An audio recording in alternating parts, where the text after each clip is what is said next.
anyways, 2 of the girls went home for the summer, and then me and the other girl, we'll call her Ashley. Me and Ashley decided to stay at school for the summer. I was taking classes in the summer, and yeah, I think I had started a job too, and I did not want to go home. So she didn't want to go home either. I'm not sure why. I don't remember anymore. And so we roomed together in these on-campus apartments for the summer. And so our connection was not as strong as me and another girl in the group. So originally they were a group of 2. The girl Ashley, and we'll call the other girl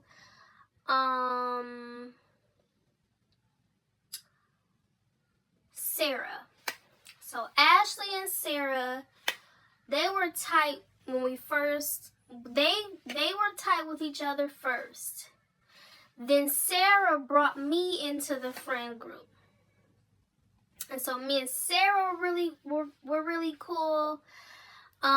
Me and Ashley were cool, but we wasn't as cool as me and Sarah. But they called us the 3 best friends, and we would say the 3 best friends that anyone could have, right? What's up, ladies? Welcome back to the Authentic Woman Project. I'm Shalise, and we're starting a new series today. Let me put on some lip gloss. Yes. We are starting a new series today, okay? But before we begin the series, before I talk to you about the series, from the title of the video, you already know what the series is going to be called. So before we really get into this series, let's get into my hair, okay? I'm feeling my hair. Now, I got this like deep side part going. And y'all, I simplified my hair routine, and now I like my hair better. So one of the things I did, not that you asked or anything, but I'm gonna offer up the information. Oh Lord, I got myself screen mirrored still. Let's turn that off. So I simplified my hair routine. I was trying to get all the best products, the best hair gels, all of that. So this is what I did. I washed it with an anti-humidity shampoo and conditioner. Then I also put a anti-humidity serum in my head. And then I took some leave-in conditioner, and I took like little pieces of hair about this big, and I would put leave-in conditioner on whole sections, or maybe like a section no more than like this big, and then I would take little pieces, sopping wet hair, and just twirl my hair around my fingers. But if you don't want to do that, because it results in these types of curls, but clumped together. If you don't want to do the whole thing like that, you could just take it and shingle it in. And then I just did that, and then I just blow dried it and stretched a little bit as I blew dry my hair. That's it. I didn't do no gels and doing all of that. I didn't do none of that. I just did this and boom, period. Okay, so another life update, okay? Y'all know that Bath & Body Works has a semi-annual sale, okay? So their semi-annual and their annual sale, they have 2 sales a year, one in June, one in December. So this is my second time going during the sale, okay? I'm not saying this is a good decision. I'm just saying this is the decision I made for my life, okay? So I got this little lip gloss. It's called a night balm. But even though it's a night balm, this is some popping lip gloss. It's a sheer lip gloss. It's so shiny. And I use it during the day. I did not get this on sale either. Period. So there was a video that I posted saying that you cut people off too quick, right? And I explained how you could potentially cut somebody off too quick, thinking that you're protecting yourself, thinking that you're just relying on your intuition, when really you may suffer from rejection, and you may perceive somebody to be rejecting you, and so therefore you cut them off. And I said that I have done that plenty of times in my own life, and that I'm gonna go into depth about it in subsequent videos. And so I'm guessing she said that she can't wait for me to go in depth. So this inspired a new series. So this series is gonna be pretty long, in the sense of it's never gonna end, I don't think, because I feel like there's so many things that I can talk about to describe how, I'm the problem. or I've been the problem, or you're the problem, etc. Like we the problem. Everybody has been the problem before. Let's not act like we ain't never been the problem. And so I'm gonna put myself on Front Street so I can well, for one, it'll help me forgive other people better. It'll help me confess and move on, and ultimately it will help you. So let's get into it. So I'm gonna do this with a story time, okay? So this is the friend or foe edition of You're the Problem. So I got my little notes. So I'm gonna talk about one of my many failed friendships, and by many, I think I probably only had like people that I call friend, maybe 6 or 7 friends. I had other like people I was cool with, but like people that I called friends or bestie, maybe 6 or 7 in my whole life, right? But it don't matter because they all failed. Okay, so we're gonna talk about that.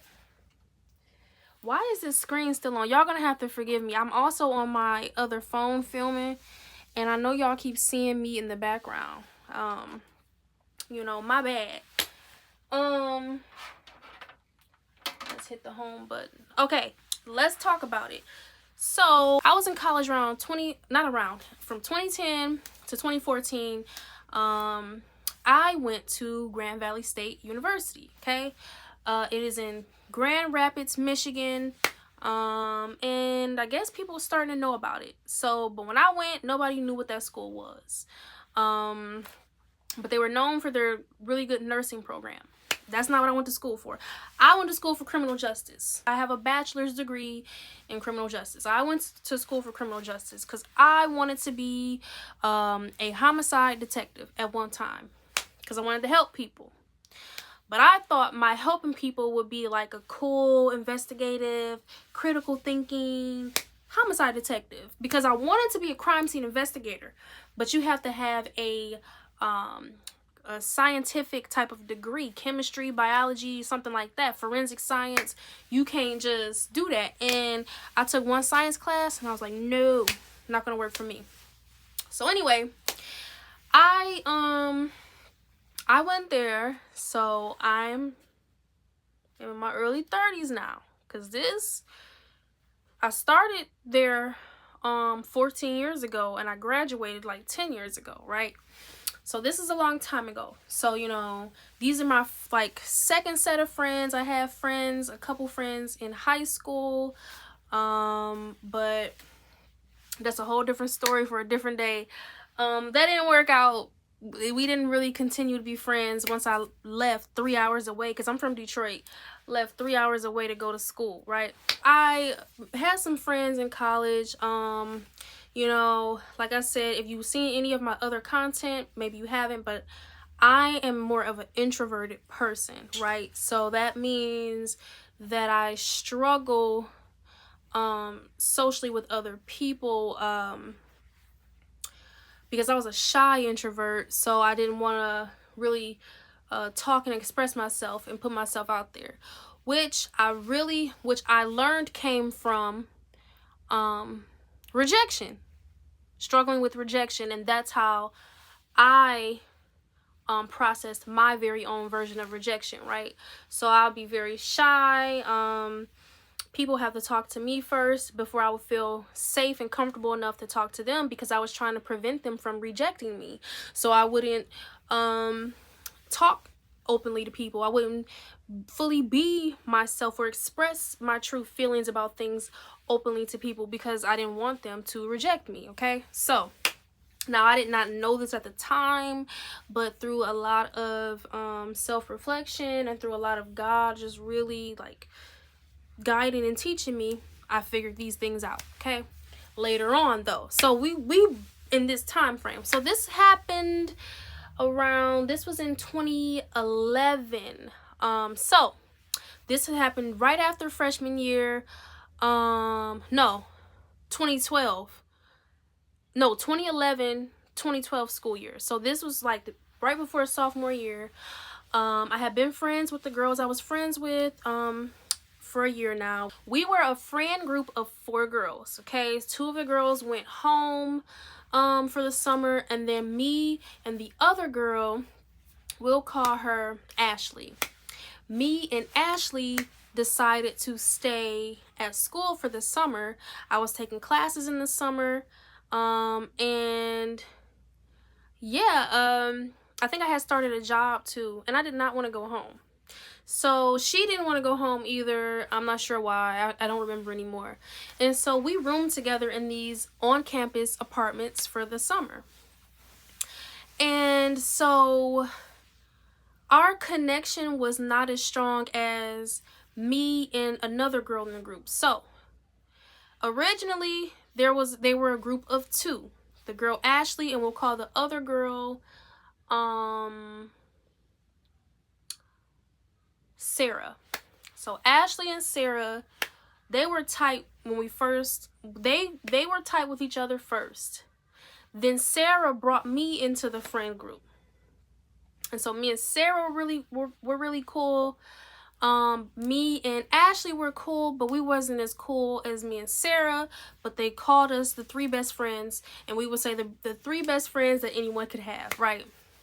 So then we had another friend that they added in, that Ashley added in. So, and we'll call her Brittany. Okay? So, Brittany and Sarah went home for the summer, and me and Ashley stayed at school for the summer, and we got an apartment together. So remind you, we were friends and cool and all, but we were not as tight as me and Sarah. Me and Sarah were really tight. We were very silly. We liked to laugh all the time at stupid stuff. We were just goofy, had a good time. And so the thing that glued us 3 together, me and Ashley together, was the presence of Sarah. So she was not there. So I'm very introverted. Okay, especially I was very shy at this time. Ashley is very extroverted and outgoing, and she's used to people flocking to her and wanting her approval, her attention, right? So I like to go off and go into my room and chill and watch TV and all of that. So I was not spending enough time with her. Okay? We would hang out, we would go and do everything together, but during our downtime when we were both in the apartment, I would not spend every waking moment talking to her. I would make sure I talked to her, but it was not enough. Like, I'm admitting this. And so this is where I'm talking about how you're the problem, okay? So remember this part. I did not spend enough time with her, but we hung out. We went to parties together. Her friend that was in a frat, this guy, we'll call him Alex. He was in a frat, and we were like literally more than once in a week, I believe. We were going to his frat parties, getting tore down, okay? Tore down, okay? I was different then, okay? God didn't really did a number on me. I was different then. We was getting blackout drunk, wasted, okay? So, this is where the story comes in, okay? So, I also had a friend from home that I grew up with, okay? Now we don't keep in touch, but we kept in touch when I was in college, and I've known her since she was 7 and I was 9, and we kind of grew up together as friends type of thing. So she decides she's gonna come see me, right, for the weekend. I'm like, okay, cool. So my other friend, my friend that I was rooming with, so Ashley, and the guy friend who had the frat, Alex, and they went to a cabin near Lansing with our friends. What did I call her? What did I call the friend? Did I call her Brianna? Brittany? If I called her Brittany, the other friend, she had a cabin. Her family had a cabin near Lake Michigan, I believe, or something like that, near Lansing. And she was living there for the summer. And so she invited them to come for the weekend. Now, I did not know they were there. I did not know they were gone. I cannot remember anymore what they told me they were doing or where they told me they were going, right? But whatever. I don't know where I thought she was. But whatever. She wasn't there. So my childhood friend, we'll call her DJ. So my childhood friend DJ comes to visit me for the summer. So, well, not for the summer, for the weekend or for a week or something. So she comes to visit me and I'm like, yeah, okay, you can come. And I'm like, yeah, because I got some alcohol. I just got to call such and such so he can come bring me my alcohol. Because I had left my alcohol in his room at their dorms at the frat house because their frat houses were off campus. So on campus, they had a dry campus rule, meaning you can't have alcohol on campus, not even storing it. So I didn't, and I was still underage. Remember, I was going into sophomore year, so I was like 19. And so, and you know what? I was going into junior year. So I was 19 or 20, one of those, but I was not 21. And so they had kept the alcohol. He had kept there in his refrigerator. So I contact them. Hey, yeah, so can I get my alcohol or whatever? My friend is here. We want to drink it. Oh, we're not here. We got it and we drank it. They basically told me they took my alcohol and that they went, the two of them drove to our other friend's cabin for the weekend and they were hanging out having a good time. And with my alcohol, with my drink. And I was like, what? I was so mad. But I didn't even react how I should have. When they came back, and my friend, first of all, let me not skip too far ahead. My friend, she was mad because it's like, what are they doing? Like, how somebody gonna take your stuff and then they left and they didn't tell you? I understand. Even if they didn't invite me, that's cool. Whatever. But, which is not cool because they didn't invite me to places a lot. They did this a lot. When they would leave off college, the college campus, it's almost like I was not their friend. Outside of that college campus, I was not their friend because they would all hang out and I would never get invited to any of these things. But forget that because I had somebody coming. So I can dismiss that whole thing because it's like, okay, that's not that big of a deal. I had somebody else coming to hang out with me. My thing is, you took my alcohol and stole it from me without asking me. And when they came back, I swear, y'all, this happened so long ago. I don't remember the details because I don't remember what the excuse was for why they did that. And do you know I was still cool with them after this? So I say all of this to say, now you may hear that story and you might be like, well, what did you really do wrong? Like, what did you... Because when that stuff first happened to me, I used to rationalize in my head how it was just all their fault and everything, and when it was all wrong. And then as time went on, I would I would just rationalize how it was on them and I shouldn't have had to say nothing because you should know better than to treat somebody like that, right? A lot like, do you resonate with that? Somebody do you wrong and you say, oh well, or somebody say, like, why you ain't say nothing? I shouldn't have to say that. You should know that that's wrong. You should know that you're wrong for doing that. And it's like, they know they wrong, but they did it anyway. And they might have been even counting on you to be passive and not stand up for yourself. So they ran over you. Simple. Point blank period. And So I have so many stories like this where somebody then just played with me and I just let them disrespect me and let them stay in my life and didn't remove myself as I should have at the time that I should. And I went off on her, but I did it a year later over something else that happened.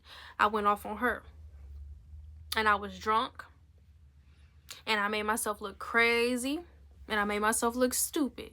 I'll tell that story another time because that's a good story time too.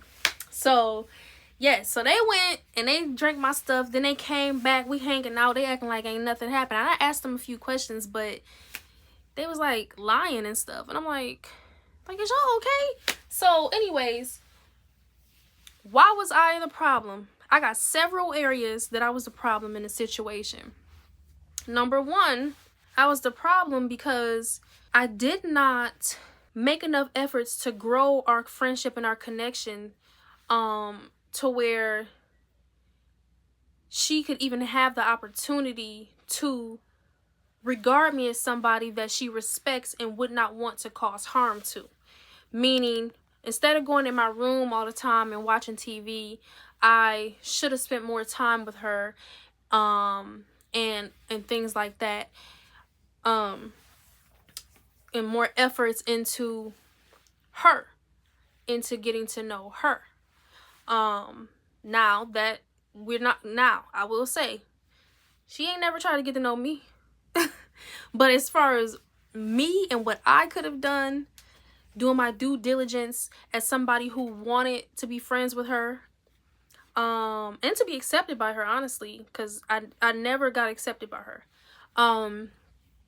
Yeah, I could have at least done my part, and then if she want to continue to reject me, then that's when we change. That's when we do something different, right? When I found out that they took my alcohol, I could have said, so why did you think it was okay to take my stuff without asking me? You stole from me. Why did you find it okay to do that to me? How would you feel if I did that to you? I should have confronted it head on.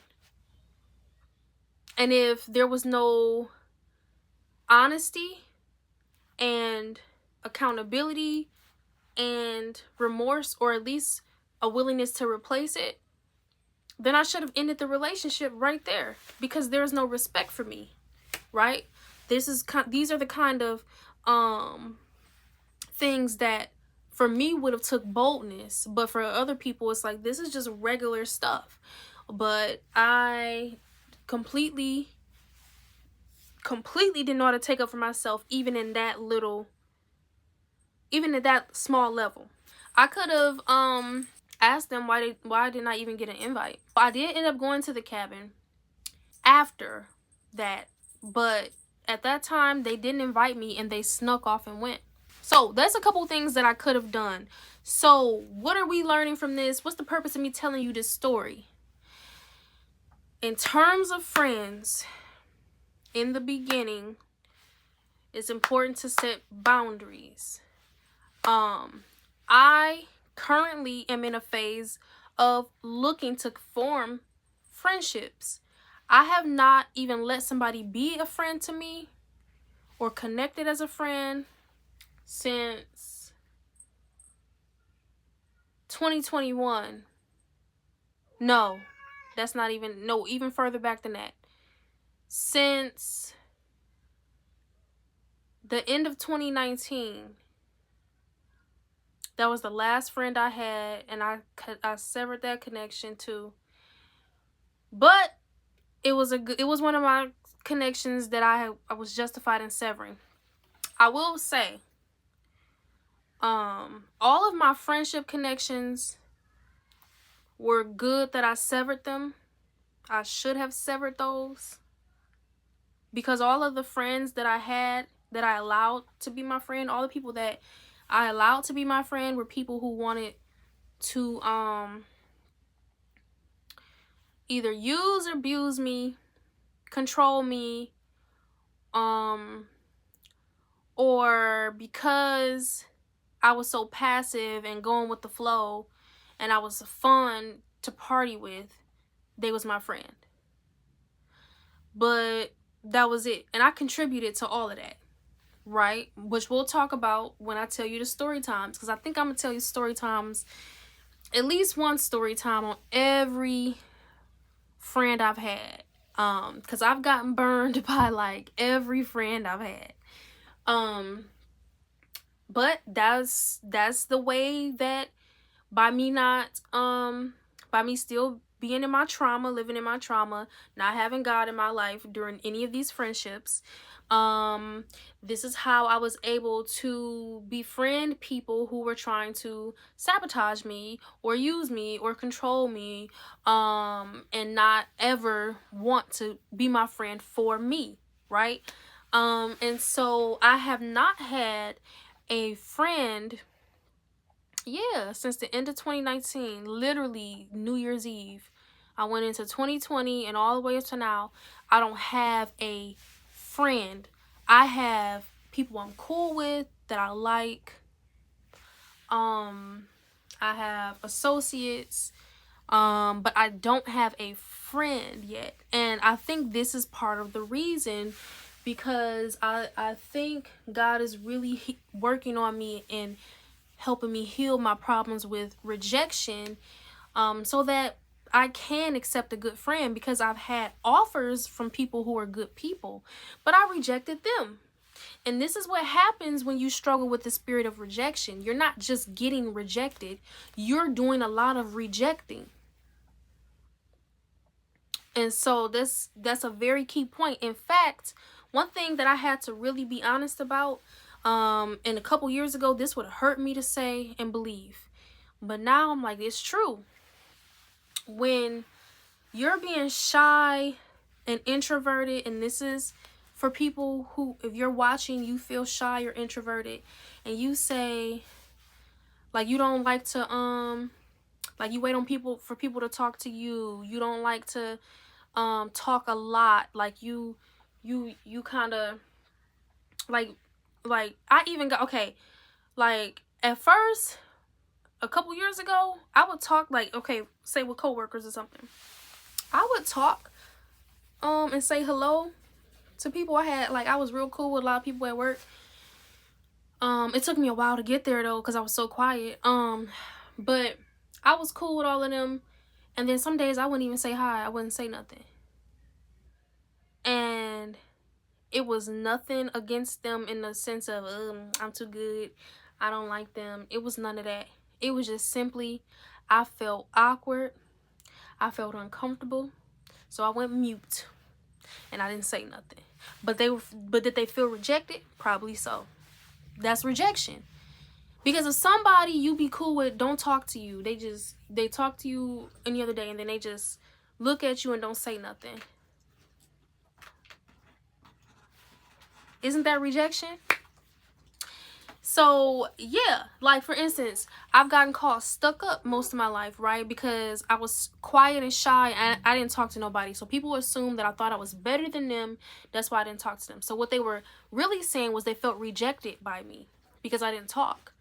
When I didn't talk to them because I was afraid to talk to them, because I was afraid they would reject me. I was afraid that they wouldn't like me once they got talking to me, once they got to know who I am.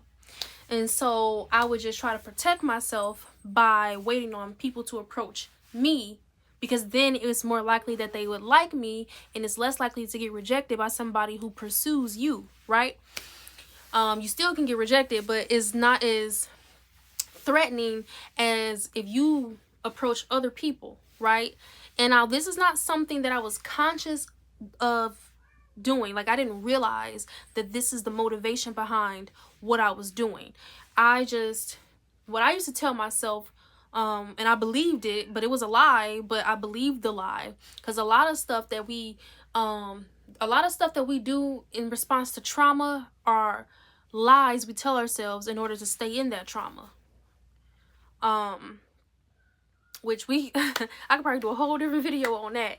But yeah, like, a lot of this stuff is lies that we tell ourselves, A lot of the stuff we do when we're still in our trauma, when we're still bound in certain areas of our lives by the enemy, there's a lie in that space that we believe, and that's why we act and we move and we carry ourselves that way, because we have ourselves convinced that this is the reason we're doing something, but it's not. So yeah, so I thought that I was doing that stuff because I was just afraid to talk to people, because I just didn't know how to talk to people. I did not understand, and I did not realize that the truth was I was trying to avoid and stop people from rejecting me, and was requiring people to talk to me, to express interest in me.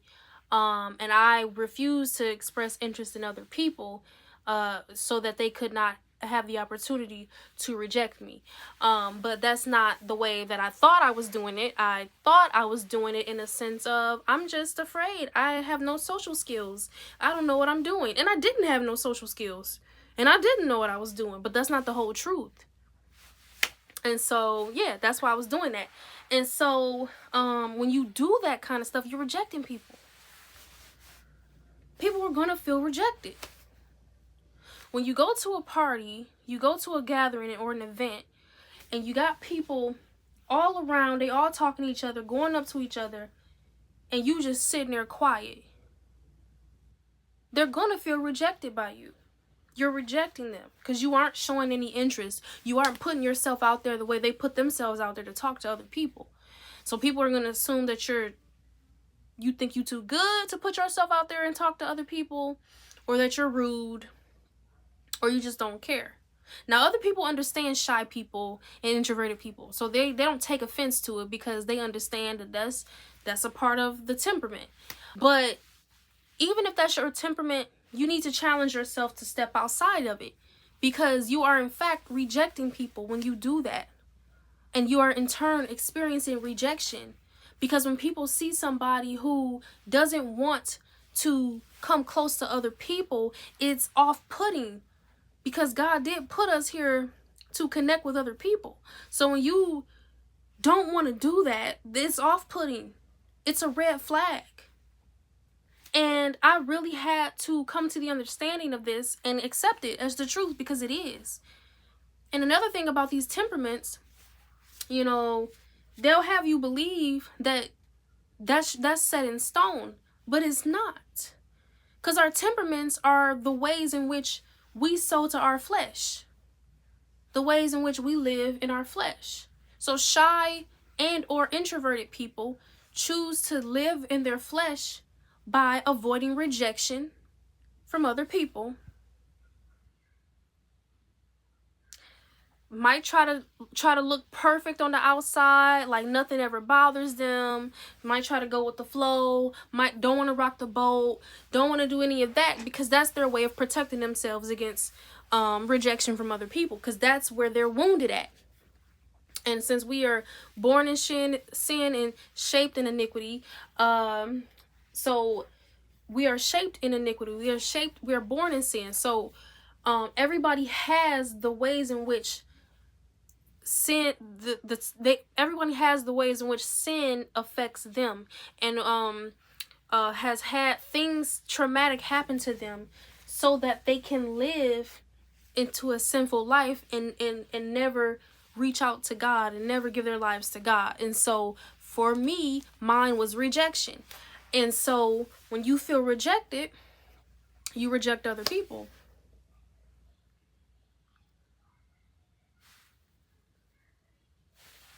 Don't believe that you can't come out of that. If you struggle with rejection, and whichever way your rejection manifests, because not everybody's rejection manifests the same way. For instance, narcissists also struggle with rejection, but they have a "I'm gonna get you before you get me" mentality. My rejection is more so, I want to love, I want to connect, but only on my terms. only if I can scope you out long enough to decide that you're not going to reject me later. That's the truth of it. That's the truth. And God is pulling me out of it. But that's the truth. And it's really sad that I lived most of my life like that. But it was for a reason, because if I hadn't lived my life like that, then I couldn't get on this camera and I couldn't come and tell you that you play a role in your feelings of rejection and in the demise of your friendships. For those of you who struggle with rejection in friendships, where you always end up being friends with somebody who dog you out. You can't seem to get a good friend. You always got narcissistic friends, manipulative, controlling friends, using friends, friends that's jealous, talking about you, doing all of that, and you can't seem to have one good friend. And if you do got a good friend, y'all not even that close, because you won't let nobody in for real, because you won't let nobody see the real you. Because if you struggle with rejection in the way that I'm talking about, because there's other ways to struggle with it, like I said, if you struggle with it in the ways that I'm talking about, you likely people please, which means you are acting and showing yourself parts of yourself, only the parts of yourself that you think people would accept. So you're not giving anybody the full picture. You're going to be very agreeable. You're not going to want a conflict. You're not going to want to tell your real opinion on something, because you don't want this person to leave you and reject you and leave you hanging, leave you alone. And if you're afraid that you'll be rejected, that means you don't know your value. Because if you knew your value, you would know that everybody gets rejected by somebody. But it's those of us that we have an extreme fear of it. Everybody stay away from me. I don't like a lot of people. I don't like to be around a lot of people. Yeah, you might be afraid that they're gonna hurt you, leave you high and dry, abandon you, reject you, make you feel worthless as a result. And so you do these things and you accept these people who are not good for you because of it. You attract people who mean you harm.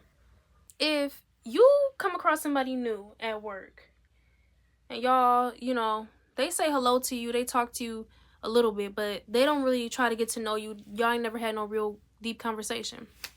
Are you going to try to pursue a friendship with them? Or are you going to be like, I guess they ain't that interested, I'm going to leave them alone? Right? So the people you attract are people who push boundaries. That's the people you're going to attract when you are people pleasing and not showing your full personality, willing to bend to anybody's will in order to get them to stay in your life. They can dog you out, they can disrespect you, they can, take your alcohol and go party with somebody else with it. They cannot invite you to go party for the weekend, but they can take your alcohol, right? In the story time. Because you've already shown that you just want to be accepted.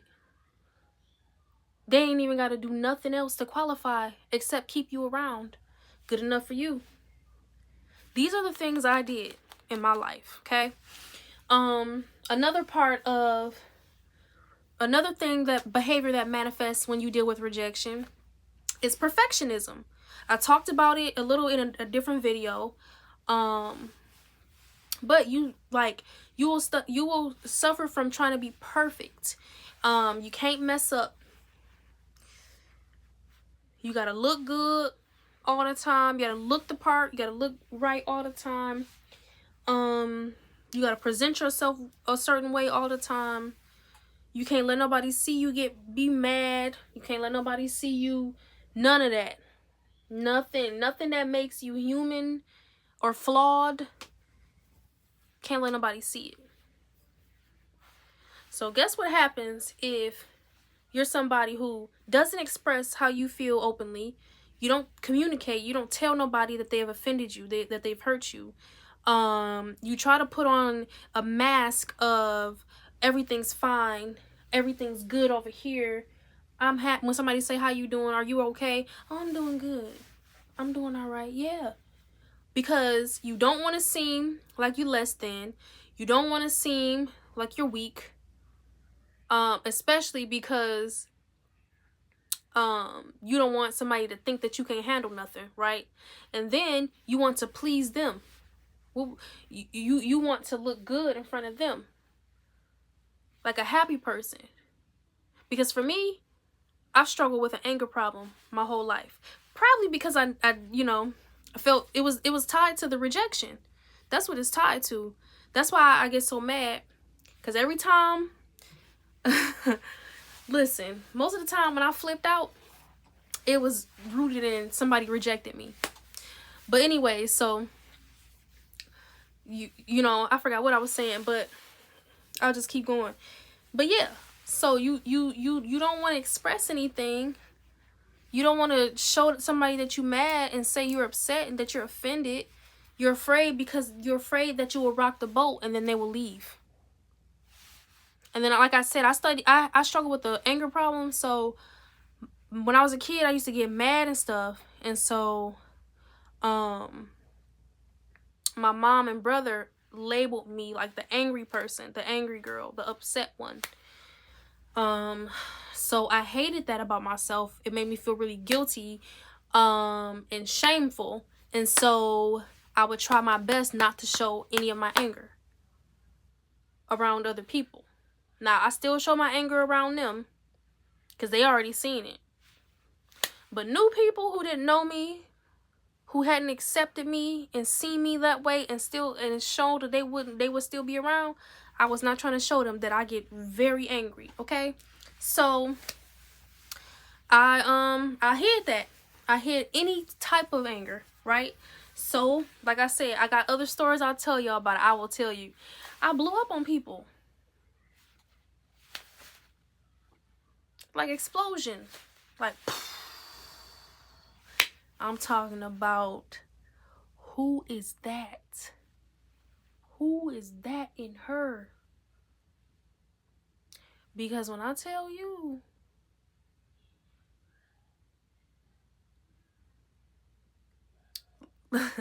you won't like me when I'm angry. I'm telling you. And so, hey, it's nothing to be proud of. It's nothing to be happy about. Brag about. It's not even embarrassing anymore. Because, hey, I did that. I did it more than once. But it's not embarrassing anymore because I refuse to be ashamed of who I've been. Especially when God has forgiven me for the sins that I've committed. Especially those. Not especially those, but just, yes, including those. And I just refuse to feel guilty anymore. I spent so many years feeling guilty. I'm done damning myself. So, but yeah, it was a problem. Yeah, because you're a human being, so you bottle things in, you hold stuff in, you don't say nothing. You're gonna explode eventually, sooner or later. If you struggle with anger and you try to act like you don't have anger and you try not to show nothing that you feel, best believe it's gonna come out eventually. If you are watching this and you resonated with what I said, not just a little bit, but like a lot, and you're like, you know what, you might say, I'm not shy, but I still struggle with rejection. I'm not an introvert, but I've struggled with rejection and I've had people walk all over me and treat me bad, but I'm not shy or introvert. And I have had a pattern of people doing this to me. You need to acknowledge that you struggle with rejection and you need to be prepared and ready to do something about it. Part of that is to force yourself to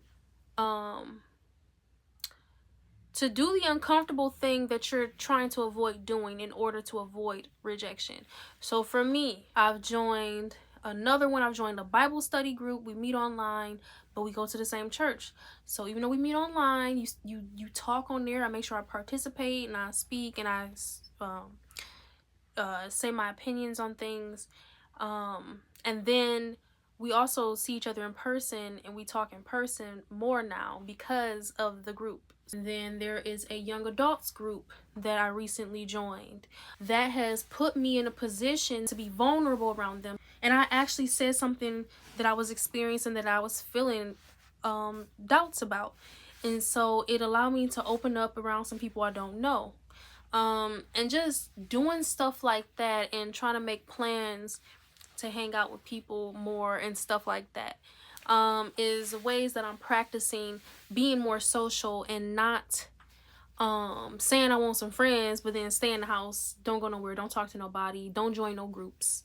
Like, that's crazy. And then this for me, coming online and exposing how I've been exposing myself.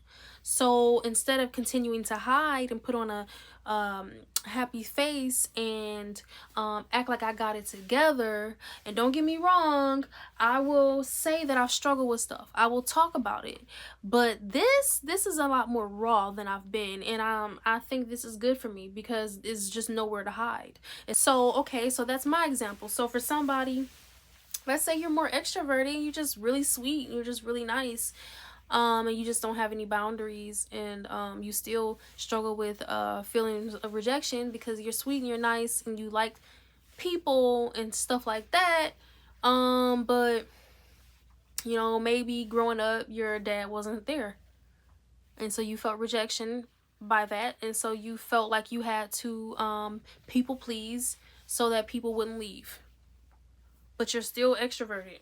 And you can make a friend, you can be cool with people, but you be friends with people and they just seem to run over you and do stuff they shouldn't do to you, and no matter how kind you are, they still mistreat you. What's some stuff that you can do besides setting boundaries, right? But let's say you and a girl, you and that same girl is supposed to hang out. You text her to see if she's still coming, and she don't respond until like 11 p.m. Oh girl, I'm sorry, I couldn't go.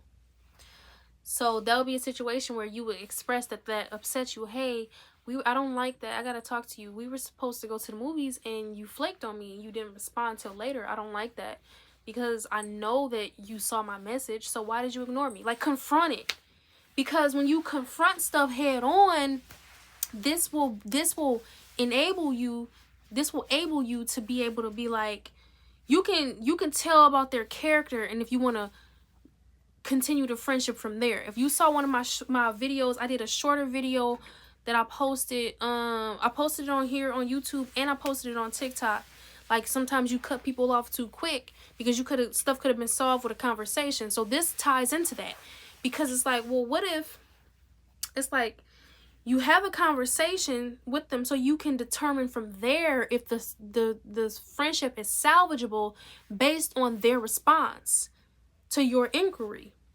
So if the flaky friend says, I'm sorry, I shouldn't have flaked on you, you right, I shouldn't have done that. I do that sometimes because I be afraid to disappoint my friends, and I know it was last second, and you seem excited to go, and I hung out with my boyfriend and I just didn't know how to tell you that, so I just ignored it. But I'm sorry, it won't happen again. And then you can give them another chance to see if they do it again. And if they do it again, then it's like, okay, I don't know, because you're not even really trying for real. Your priority is your priority, and it's okay if it's not me, but I don't want to continue this connection, right? This friendship. But or they can change and they can do better, then y'all stay friends, and now they learn something about themselves that they do that's not cool, and they realize how important it is to fix it, right? Another edition of the You're the Problem series is going to be Bad Romance Edition. And I got a few stories. Talk to y'all later.